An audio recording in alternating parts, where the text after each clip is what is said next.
evening and welcome to the Wakefield School Committee meeting of Tuesday, March 22nd, 2016.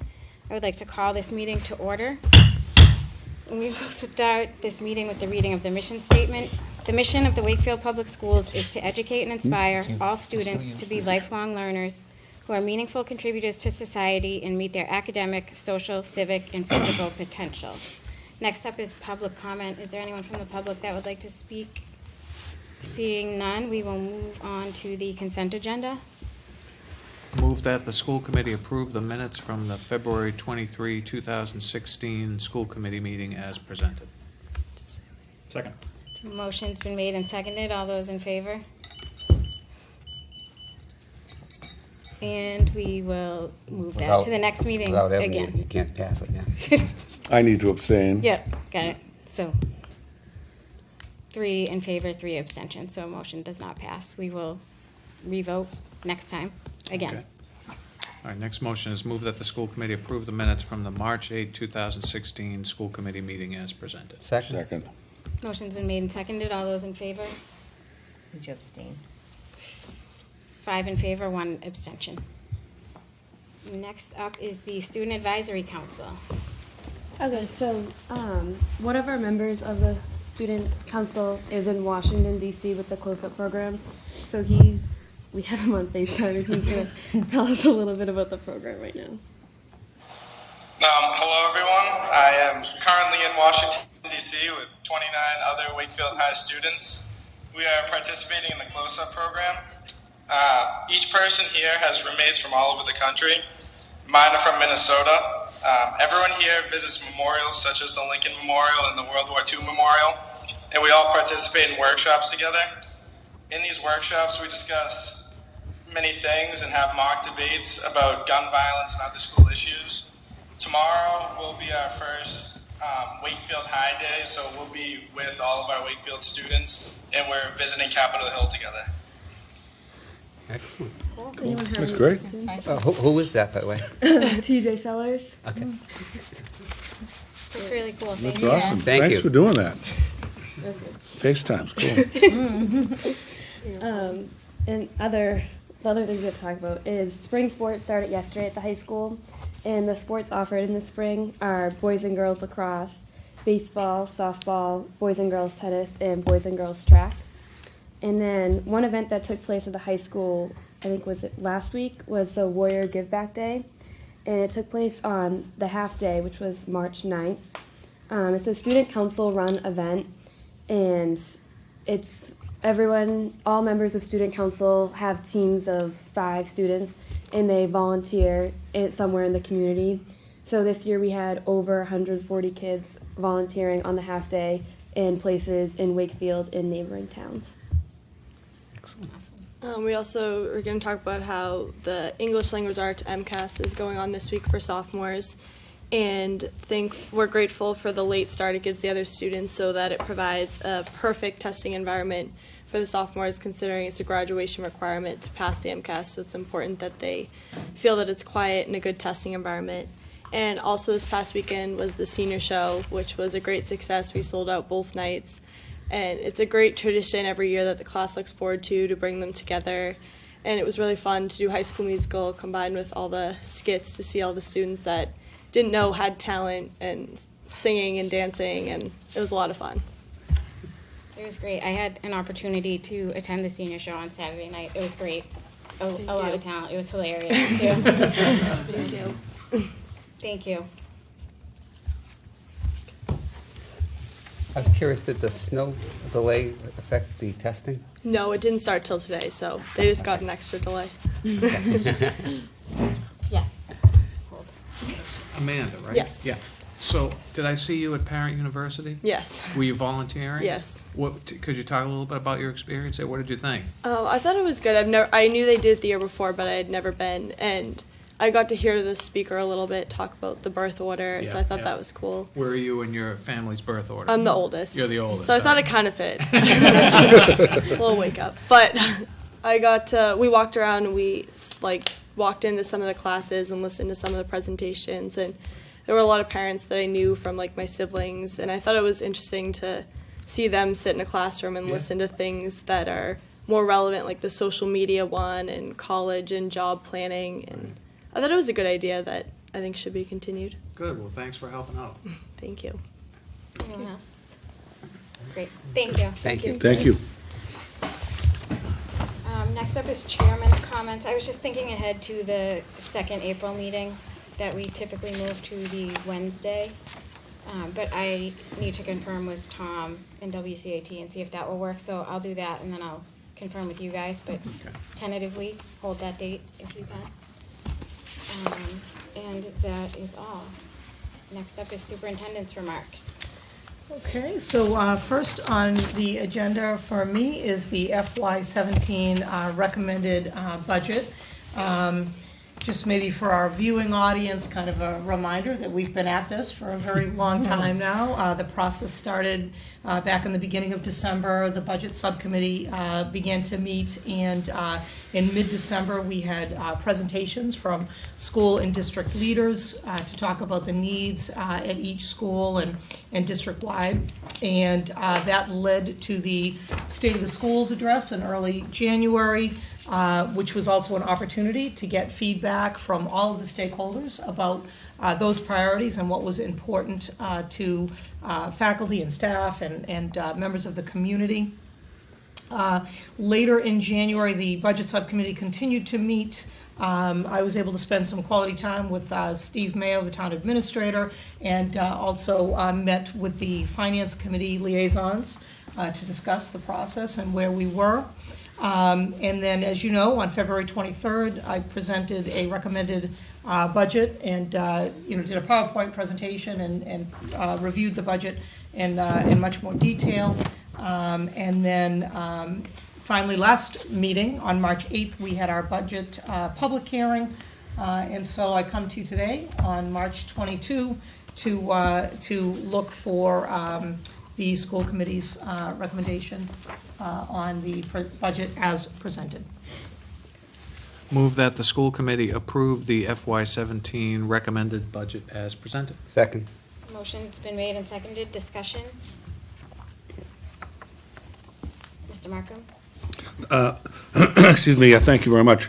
I'd like to just make a couple of remarks. First, to congratulate the administration and the Budget Subcommittee for having been in that role, knowing how much work it is and how much time and energy that goes truly into developing what is really a blueprint for moving educational standards and resources forward. I strongly support a process that leads to the credibility of whatever the budget ask shall be, and I think it is essential that process be true, be honorable, and be thoughtful and transparent about what the actual needs of the district are. I know looking back in recent years, we very much, this committee and the last couple of superintendents, particularly Dr. Zreich and Dr. Murphy, worked very hard to build a transparent process that involved all of the stakeholders, from the community members to teachers, and obviously the administrators that have a firsthand view of the types of needs of things that exist. I think that's where the process needs to be directed from. It needs to be guided by the educators and the people in which we trust to make these critical decisions. And the politics of these decisions, to me, become last, not and have to be last. I am certainly mindful and not naive to some of the realities that exist in our town, and am very respectful and appreciative to the townspeople for supporting what has been some fairly aggressive budgets in the last 2 years in particular. And I think in light of that, there was a balance that need to be created. And in so doing, I want to congratulate the superintendent for striking that, what I think has been a fine balance. I do think there are things being left on the table. Frankly, at a 3.9% increase, or 3.99% increase, there are things being left on the table. There were things left on the table last year that would have been essential to contributing to teaching and learning. There were things that were left on the table the prior year. What my hope is that we do not get stuck in the rut of predetermined budget increases and predetermined dollar values.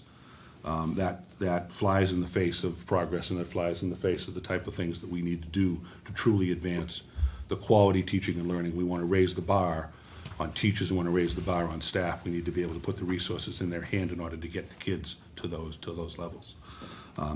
Having said that, I do appreciate some of the political realities around this. I have every intent of supporting the budget, but I wanted to make those thoughts and share those thoughts.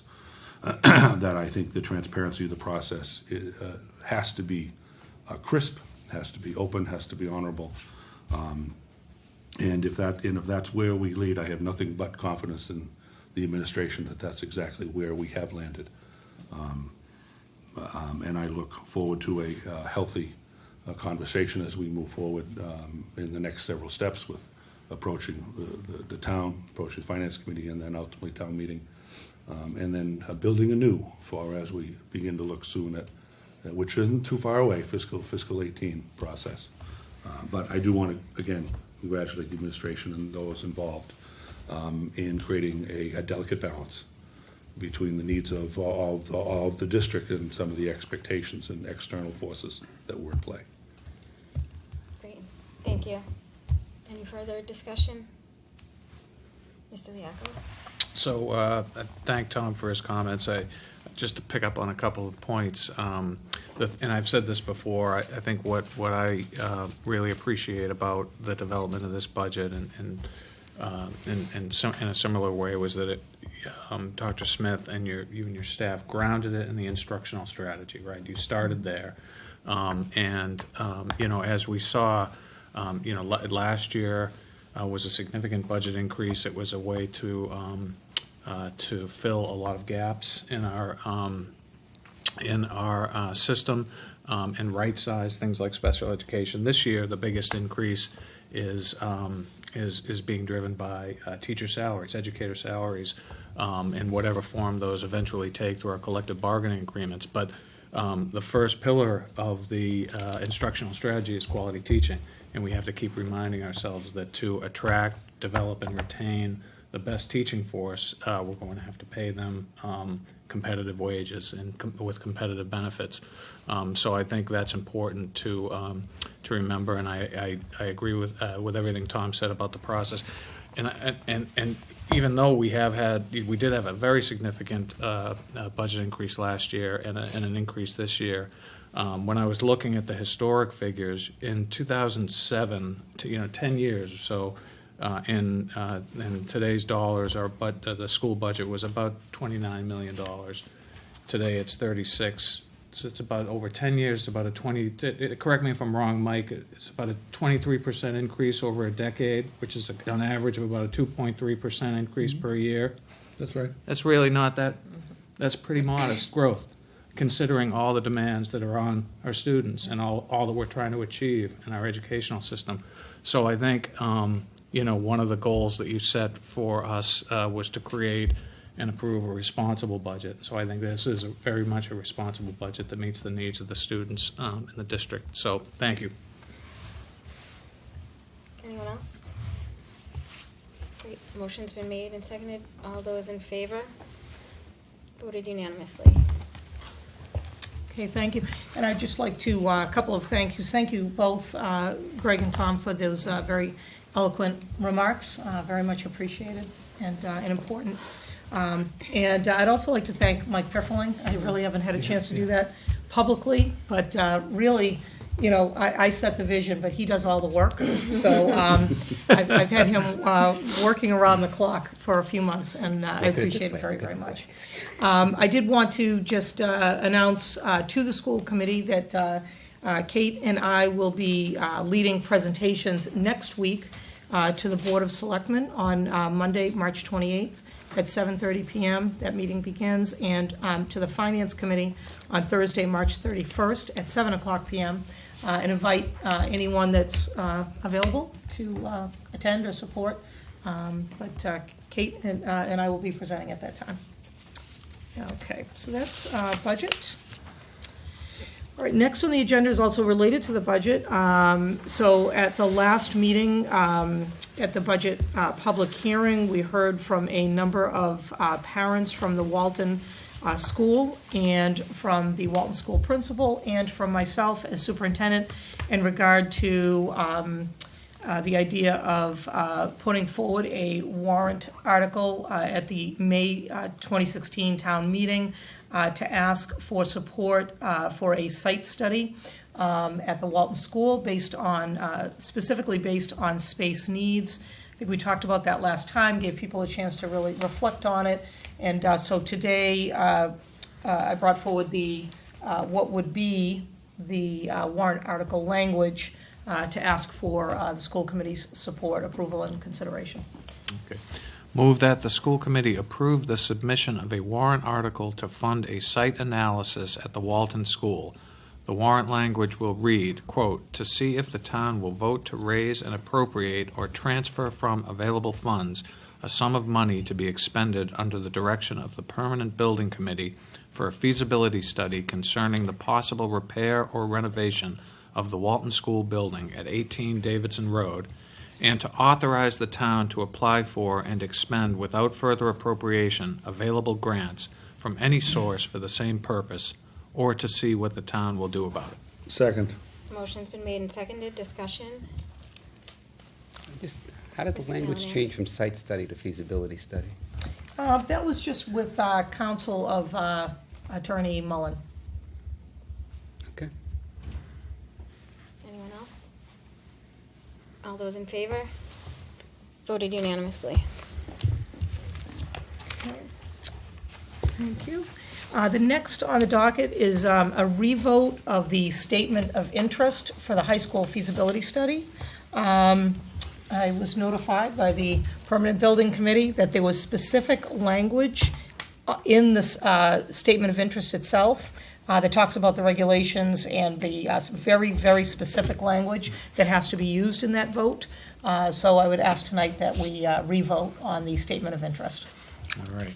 So I prepare you, this very specific language is very long. And it's long. So bear with me. There'll be no pausing in the middle of it.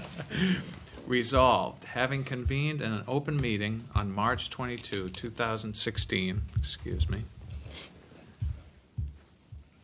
prior to the closing date, the school committee of the town of Wakefield, in accordance with its charter, bylaws, and ordinances, has voted to authorize the superintendent to submit to the Massachusetts School Building Authority the Statement of Interest form dated March 16, 2016, for Wakefield Memorial High School located at 60 Farm Street, which describes and explains the following deficiencies and the priority categories for which an application may be submitted to the Massachusetts School Building Authority in the future to prevent a loss of accreditation, to replace, renovate, or modernize the school's building systems, including the roofs, windows, exterior walls, heating, cooling, ventilation, plumbing, electrical, and fire protection systems, to increase energy efficiency and conservation, and to decrease energy-related costs for the school facility, and to replace obsolete space by replacing, renovating, or adding on to the school to provide for a full range of educational programs consistent with the state and approved local requirements, and hereby further specifically acknowledges that by submitting this statement of interest form, the Massachusetts School Building Authority in no way guarantees the acceptance or the approval of an application, the awarding of a grant, or any other funding commitment from the Massachusetts School Building Authority, or commits the city, town, regional school district to filing an application for funding with the Massachusetts School Building Authority. Second. Motion's been made and seconded. Discussion? All those in favor? Voted unanimously. I'm glad there are no English teachers here. Thank you very much. Next, I'd like to bring up our athletic director, Brendan Kent, to talk about the freshman girls lacrosse program, or the girls lacrosse program, and specifically about the freshmen. Thank you. First of all, I just want to say thank you once again for having me here. I'm very, very happy to be here. And I was very happy to hear from our students earlier. I think it's tremendous anytime we can have our students here. And I, too, was also at the senior show, and I second your comments. It was absolutely amazing. Just tremendous performance. But I am here to speak on behalf of our girls lacrosse program. Earlier this year, in the wintertime, our coach came to me, Kara Luca, our head coach, and she told me that we may need a freshman team this year. Currently, we only have a varsity and JV team. She told me that she was expecting a very big freshman class and that the numbers just wouldn't add up where we could not proficiently have a team, a program with just a varsity and JV. I then told her that, I needed pretty exact numbers if we were going to approve that. She had a preseason meeting. 56 girls signed up at the preseason meeting. First day of tryouts was yesterday, and 58 girls showed up for tryouts. Typically, lacrosse teams hold between 18 to 22 players, so obviously 58 girls would more than justify having a team. Financially, I've already projected the cost as far as cost to the athletic department, and the user fees would definitely offset the cost to run a freshman team. The cost for the athletic department would be uniforms and equipment. Fortunately, we already have uniforms. When we bought our current JV uniforms, we kept our old JV uniforms. So the cost for new uniforms and equipment would be zero, which is tremendous for us. Bus costs, we currently have tentatively, if we do have approval to have a team, we have 10 games lined up because there are 5 other teams in the Middlesex League that have teams, freshman teams, and they've all given me their word that they would play us twice. So that's 10 teams. 5 home, 5 away. Our away costs would just be our bus costs, which would be $260 per game for a bus, an NRT bus. That comes out to $1,300. Home games, our costs are primarily our referee costs, which is 2 refs per game at $56 per ref. That comes out to $560. That comes out to a total projected cost of $1,860 for the athletic department to cover the cost of the season. User fees, and these, I have to preface this by saying these may not be accurate, and I'll explain that in a second, but user fees, we currently have 18 freshman girls. That would be our freshman team if we were to have a freshman team. $260 per user fee. That comes out to $4,680.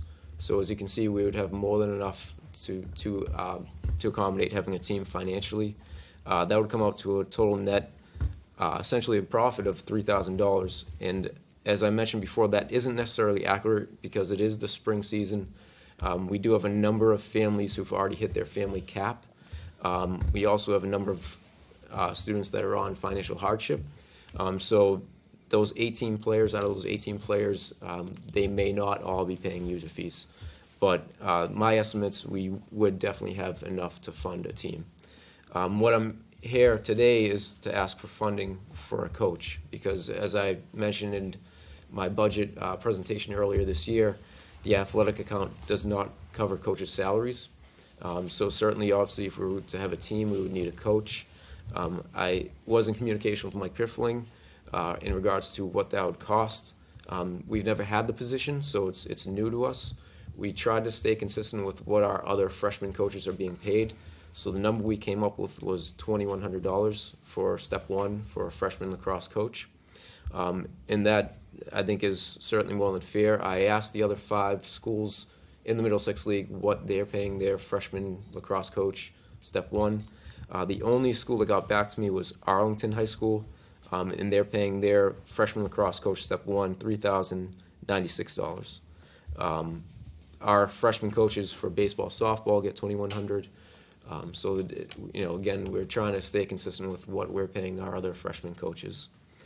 The breakdown currently, what we have is 18 freshmen, 14 sophomores, 11 juniors, and 15 seniors, equaling 58 players, freshman through senior. So, anyways, that is what I'm here today. I'm asking for approval to have a girls freshman lacrosse team. Thank you. Read the motion. Okay. Move that the school committee approve the addition of a freshman girls lacrosse coach in order to run a freshman girls lacrosse program in 2016 and future seasons. Second. Motion's been made and seconded. Any questions? Mr. Callahan? Just, I'm not surprised by this really, because it seems though the sport of lacrosse is just growing and growing Yes. and growing. And I don't know what other sports may be, those people being taken from, maybe Yeah. spring soccer or something, I don't know. But the popularity of lacrosse is really catching on everywhere. Yeah, not only in Wakefield, it's Yeah. all over the area. It's really a booming sport right now. It's very growing in popularity all across New England. And I just think we have an obligation really to meet those needs of our students, that that's what they want to play. Yes, I mean, the alternative would be that we would have to cut girls, which I don't want to do. If we have girls that are interested in this sport, I want to give them every opportunity to play it, so. Ms. Liakos? Do the boys have a freshman team? So that was something that I talked to Dr. Smith about. They currently have 42 players that are going up for the team, so they actually don't have enough. If we were to offer a freshman team, they wouldn't have enough to fill it. And I talked to their coach. He definitely wants a freshman team at some point. The numbers just aren't there for whatever reason. Right. The numbers are there for girls, but they're not there for guys right now. And I was very, very aware of that, especially around being a possible Title IX issue. Mm-hmm. But we currently don't have the number of boys to justify having a boys freshman team. Okay, yeah. But it is interesting that you noted that 5 other schools from the region have freshman girls teams. So there's, as Chris pointed out, it's clearly demand. Yeah. I was a midfielder in high school. Oh. So. There But you go. back when I was playing, They had lacrosse back then? Yeah. Yes, we They played. used stones. We played against the native tribes. So it is a great game, though, Yeah. and it's a game we inherited from Native Americans. It's Absolutely. wonderful. Yeah, it's great. And we have we have youth programs and Yes. yeah, So yeah. I've heard from some of our youth coaches and our high school coaches that the youth numbers are very healthy Yeah, at the yeah. middle school level. So Yeah, It's it's great. great. Mr. Shira? Mr. Ken, I just want to thank you for that concise and lucid description of the numbers and of the students playing. Thank you. I think that really helps, and I'm definitely in favor of this. The way I see it, it's just another arena for Wakefield to pick up the W's. Absolutely. Anyone else? Great. All those in favor? Voted unanimously. Thank you very much. Our Thank girls you. will be extremely excited. And I appreciate Chairman Morgan giving us the opportunity to do this tonight on very short notice, based on the numbers that came out at tryouts. Really appreciate it, so they can start ASAP. Thank you so much. Thank you. Thank you. Mr. Kent. Thanks, Brendan. So next on my agenda is the recommended 2016-2017 district calendar, which is in your packet. And so this is a first opportunity for the committee to look at it and maybe give me some feedback or to discuss it a little bit, ask some questions, with the idea that it's my hope that next meeting would be able to vote on it. So let me just point out a few highlights from the draft. There was a committee led by Assistant Superintendent Lyons. He met with administrators and teachers to represent the schools in the district to get some feedback on things like parent-teacher conferences, professional development days, kind of the flow of the year. Our teachers union had the opportunity to weigh in, and this is where we landed. So the teacher's contract has us, a clause that says we do not start before September 1, so that was a factor in determining where we could and would begin. So you'll notice that professional development begins on Thursday, September 1. That would put the first day for students on Wednesday, September 7th. And that gives us 2 full professional development days prior to the opening of school, and then we place the third professional development day in mid-March.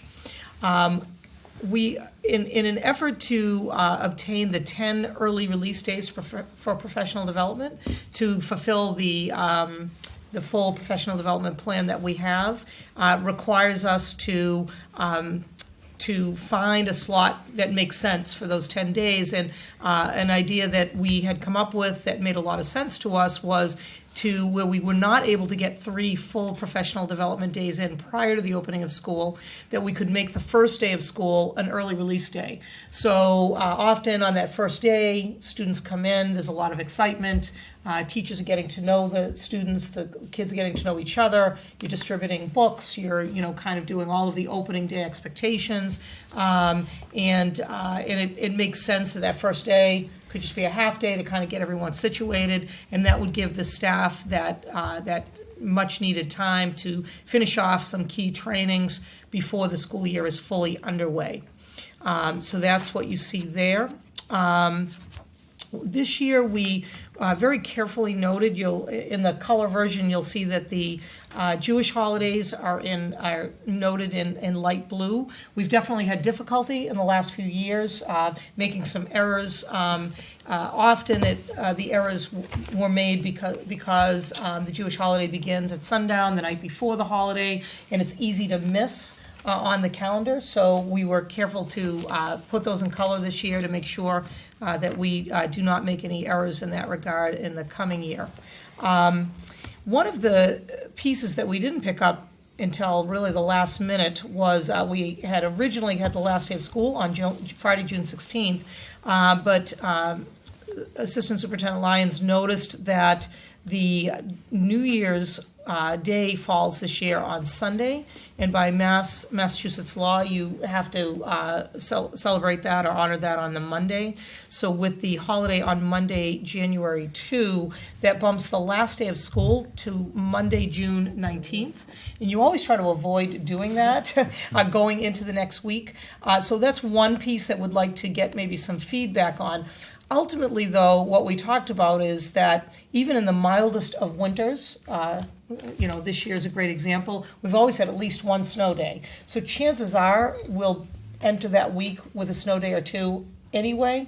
As we discussed it, we said, maybe that's not a deal breaker to go to the 19th, because chances are we may have hopefully just 1 or 2 snow days and not more than that, but we may very well enter that week. So without any snow days, that would make the last day of school Monday, June 19th. So I thought I would point that out. Other than that, it flows in a way that is very similar to this year. And the only other piece that I would note are some of the comments in the bottom right. One is that we made the decision to have the end of term and report card distribution information communicated by the schools. I don't know if you just remember, but in previous calendars, that it's very convoluted and very busy in that area, hard to read, hard to follow, and that when changes are made, it can cause a lot of confusion. So we thought perhaps those are best not on this calendar, but communicated instead by the schools in terms of, the term ends at such and such a time, and the date upon that report cards will be available online and or distributed to parents. The conferences, again, the team really took some time to review what made the most sense in terms of conference days and how the evenings would work. You can see all those delineated there. And then in the spring, we're looking forward to running student-led curriculum showcases at the middle school and high school. This is kind of a 21st century approach to sharing the great teaching and learning work that's happening in grades 5 through 12, kind of as that bookend to the back-to-school night in the fall. So the back-to-school night, parents come in and kind of learn about what the students will be learning about, and then come spring, our intention is to show the parents. And the middle school is piloting that. I believe that's tomorrow night. They're holding their first ever curriculum showcase. It's really exciting. The kids are excited. The teachers are excited. Parents are excited. They'll be able to come in and really see what their children are learning. So we're excited about that.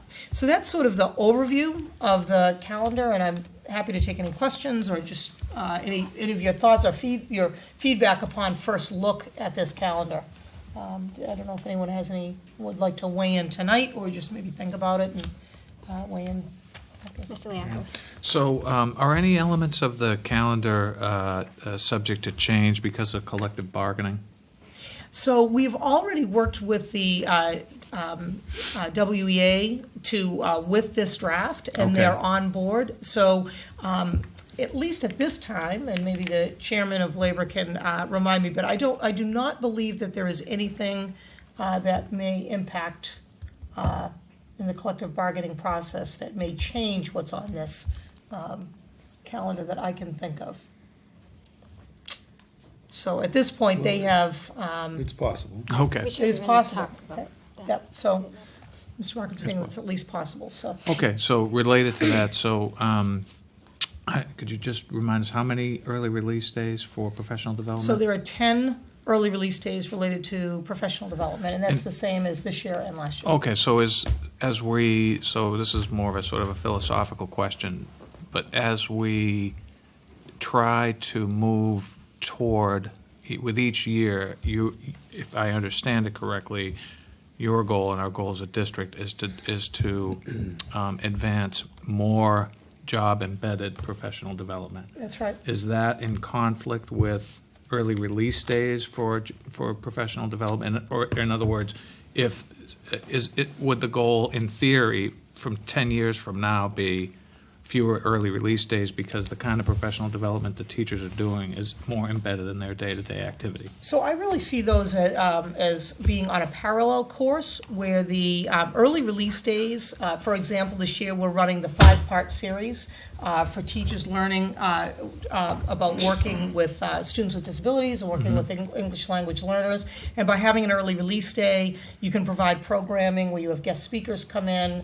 Teachers can do collaborative work across the district, grade level. Okay. So it's sort of a very specific kind of professional development. The job-embedded professional development is about the kind of PD that will be able to give teachers ongoing, collaboratively within their school, day in and day out throughout the school year. So they're complementary. I think it's like a double dose Yeah. of two different kinds, Okay. right? Complementary or they should be synchronous types of professional development. Right. But they're kind of distinctly different. Just a great example, in addition to the 5-part series, is one of the professional development early release days coming up will be for the math curriculum program, and it will provide the teachers across the district to convene on grade level teams. So all of the 3rd grade teachers will be getting together across the district in collaborative groups. It's not something you can do in a job embedded Right. setting while school is in session. You got it. If Thank that you. makes Yes, sense. very helpful. Thank you. Mrs. Stanahy? I would just say that I think that having school be on, the last day being on June 19th, I think that you will hear a lot of complaints from parents. To end on a Monday. To end on a Monday, because Yeah. I know that one time there was, the calendar was misprinted in the newspaper. And I don't know if any of you were on the committee then, but there was a lot of, ruckus around it, because a lot of people just feel like, they're ready for summer to start and then they have to come back that Monday. So I would encourage, and I don't know whether or not something can be changed in terms of the professional development day in March, if you could flip the two, but maybe wait and see if there's gonna be, because I'm thinking if there's a snow day, then that's gonna be kind of a day at the end that the kids will get off, and then they go to school for 2 more days, and that doesn't make sense. But is there flexibility to change that depending on how we're doing and weather-wise? So I think that's just really important points and feedback to consider. Yeah. I have lots of thoughts in my mind, but I think Okay. I'll probably just kind of take that feedback and really consider that. Yeah. And, of course, the one in March is very intentionally placed in terms of timing, in terms of what we're planning to do with that day around instructional technology. However, I think all options need to be on the table. Like I say, that sort of just kind of our understanding about that, the holiday being observed on January 2nd Right. through kind of a last-minute wrench in the system. So, we're still really considering what the best option is around that. So, but thank you for that feedback. Mr. Markham? Thank you. I concur with Mrs. Danahy's comment around, frustration perhaps, or anxiety, perhaps better. So maybe a way to think of it, maybe think of it slightly differently. Instead of it being announced as the student's last day, in the calendar, call it the student's 180th day, or 180th student day. And then it's just an announcement, and it's just a mathematical, this is where 180 days land. We're required by law to schedule 180 days, and that's where it is. And then maybe, so it's not announced as the last day, because as you say, if there's one snow day, then you're gonna be, you're gonna be making an adjustment. It's hard to avoid it, just in It general, is. because if we make the last day Friday, we'll have that snow Right. day, and that is Exactly. very upsetting to Right, people. so what- that's yeah, why I'm just so- saying, maybe yeah. call it something Yeah, it's different, tricky. so it isn't so definitive as the last day, because it very likely may not be the Smart. last day. But it is the 180th day, if, I'm assuming that it is. It is the 108th, So- you're saying. I can't remember the last time we actually ended on the planned day. Right. The snow days are going to happen, it's just how many. So I don't think that the Monday is really an issue, because it's more likely to be Wednesday or Thursday anyhow.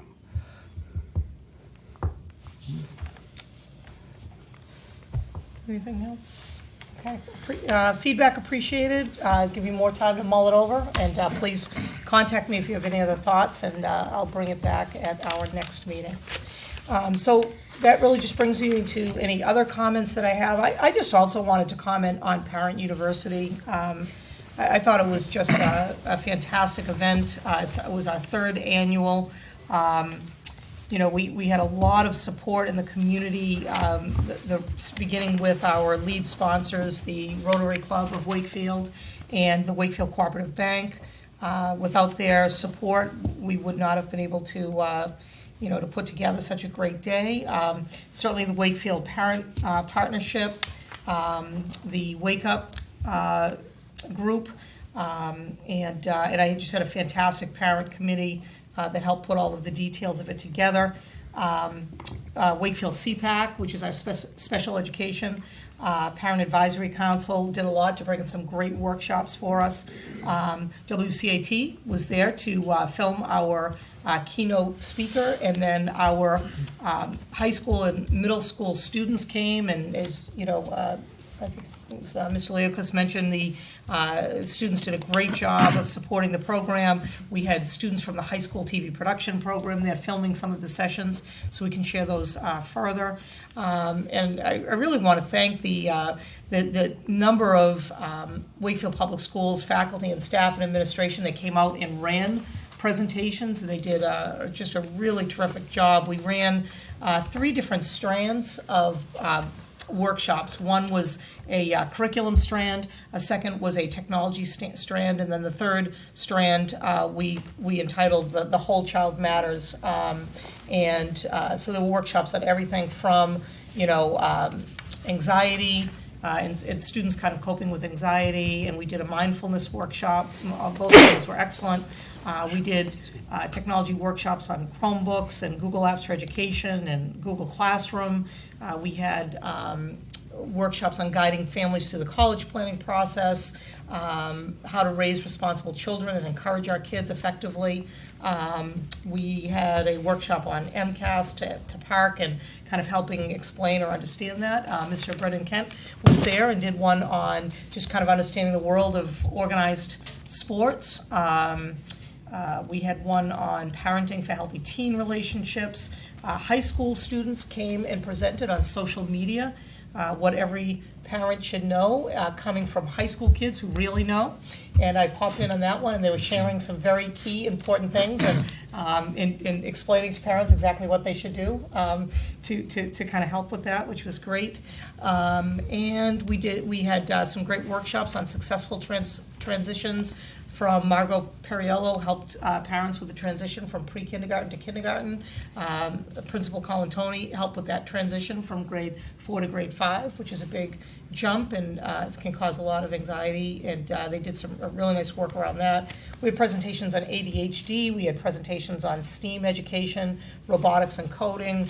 It really was just an incredible variety of presentations. So we had quite a few parents there. I think we had 180 or so pre-registered parents and then walk-in registrations. We did have a conflict with, I guess, the Easter egg hunt was moved up a day from Sunday to Saturday, so that may have caused some parents to have to make a decision between those two events, but nonetheless, it was very successful, well-attended.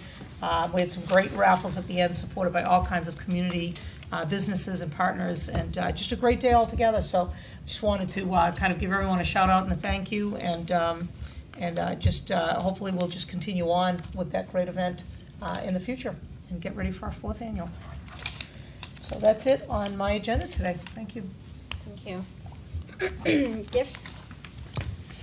We do have 3 gifts this evening. The first one is a $600 gift from the Woodville School PTO, and the funds are intended for, I'm gonna change this from gym to physical education equipment. I don't believe it's gymnasium equipment. I believe it's physical education equipment. And Brendan's out there. Yeah, okay, good. And the funds were raised from Workout for Woodville. So moved. Second. Motion's been made and seconded. All those in favor? Aye. Voted unanimously. The second gift, also from the Woodville School PTO, is in the amount of $2,238.53, and the funds are for new library books. Also, these funds were raised from Workout for Woodville. So moved. Second? Motion's been made and seconded. All those in favor? Voted unanimously. Am I out of order? I am out of order. I'm sorry. And the first gift I should have started with was for $1,000, a very generous donation from the Wakefield Cooperative Bank to help us support the Parent University session that happened on Saturday, as Dr. Smith just spoke about. So moved. Second. Motion's been made and seconded. All those in favor? Voted unanimously. Thank you. Next up, subcommittee reports. Budget, Mr. Callahan. Budget has not had the need to meet. We have completed our work. I guess we'll meet after the presentations to the Board of Selectmen and the FinCom and see if there's any feedback that we need to address. Thank you. Communications, we will skip. Labor, Mr. Markham. We continued our busy month of March.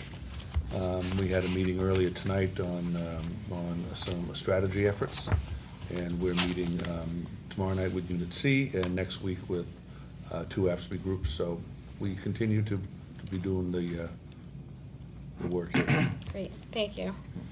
Policy, Mr. Tiro. We will be meeting on the 29th at 7. Great, thank you. Future meeting dates and agenda items. The next meeting is April 12th, and as I mentioned, I'll reach out to you guys about rescheduling the second April meeting. I do have an agenda item. Okay. I was contacted this week by a parent that is asking that we go back and review our user fees again. The issue they had was what they perceived to be a blurred line between user fees and Wakefield Academy programs and how it affects their cap. So I told them I would ask to have it put on the agenda. I don't know if you want to have policy look at it, or it's just a fee. So I wasn't sure if it's a policy or if it's budget. It's kind of both. Mm-hmm. So you may need to decide who wants to look at it. Okay, thank you. School committee comments, Mr. Tiro. No, I was just going to comment and say how great Parent University was, and also a shout out to Wakefield Academy for the childcare that they had. Thank you. And they did a great job. I missed that in my comments. Thank you, Mr. Tiro. Mr. Callahan. I had a great time. Like I said, it was a busy day. We started with the Wakefield Parent University and then ended with the senior show. It was a very long day, but it was fun on both ends. Too bad I had to work in the middle. Mr. Markham. Thank you. Just very quickly, again, wanted to thank all involved in the budget process, especially the very active group of Walton parents who came to the public hearing and spoke with great passion about the needs of their building and the needs of their school. That's always helpful input for us to have. Remind the community with enthusiasm that on Saturday, April 9th, the Greenwood School is hosting its third Gator Gallop around the lake. So if anyone knows a Greenwood family, certainly don't hesitate to sponsor or support any of us. And just a congratulations again to all involved in the third annual Parent University. It continues to get bigger and better each year, and that's encouraging. Mrs. Stanier. And I just want to say that I am sorry that I missed Wakefield Parent University. It's a subject that's near and dear to me. I think any kind of parent education is really essential, and I was thrilled to see the diversity of topics. And I was away, so I unfortunately had to miss it. And also, I just want to congratulate the Budget Subcommittee and the school administration on the successful budget process.